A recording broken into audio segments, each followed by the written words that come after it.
Hi every one. വിചിന്തനത്തിന് വേണ്ടി എന്നതിലെ 9ാമത്തെ ക്വസ്റ്റ്യനായ ക്രൈസ്തവ ജീവിത പുരോഗതിയെ സഹായിക്കുന്ന പാഠങ്ങൾ രൂത്തിൻ്റെയും എസ്തേറിൻ്റെയും പുസ്തകങ്ങളിൽ നിന്ന് കണ്ടെത്തുക. പ്രത്യേകിച്ച് വിശ്വാസത്യാഗം, ലഹരി ഉപയോഗം, സാമൂഹിക മാധ്യമ ദുരുപയോഗം, കുടുംബ ശിഥിലീകരണം എന്നിവ വർദ്ധിക്കുന്ന കാലഘട്ടത്തിൽ.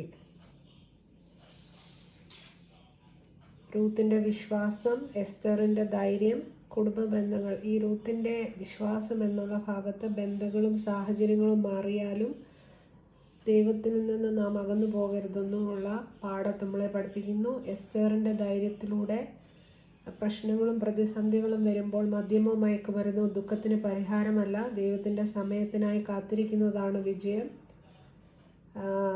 സോഷ്യൽ മീഡിയയുടെ തെറ്റായ സ്വാധീനം, ആത്മീയ അഭാവം തുടങ്ങിയവ നമ്മെ ഭയപ്പെടുത്തും. പക്ഷെ ദൈവം നമ്മെ സമയത്തിനായി വിളിച്ചിരിക്കുന്നു. ഉൽപ്പത്തി 50:20. കുടുംബ ബന്ധങ്ങൾ പുനഃസ്ഥാപിക്കാൻ എഫേസ്യർ 4:2-3 നമുക്ക് റെഫറൻസ് ആയിട്ട് പറയാം.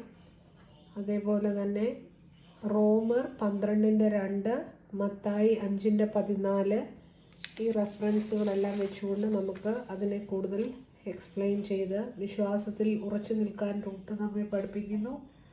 എസ്തർ നമ്മെ പഠിപ്പിക്കുന്നു ധൈര്യത്തോടെ ദൈവത്തിൻ്റെ ഉദ്ദേശം നിറവേറ്റുക. ആധുനിക ലോകം എത്ര ഇരുട്ടായാലും ദൈവത്തിൻ്റെ കൈ എപ്പോഴും തെളിവായി പ്രവർത്തിക്കുന്നു. നീ ദൈവത്തോട് ചേർന്നാൽ അവൻ്റെ കയ്യൊപ്പ് നിൻ്റെ ജീവിതത്തിൽ കാണും.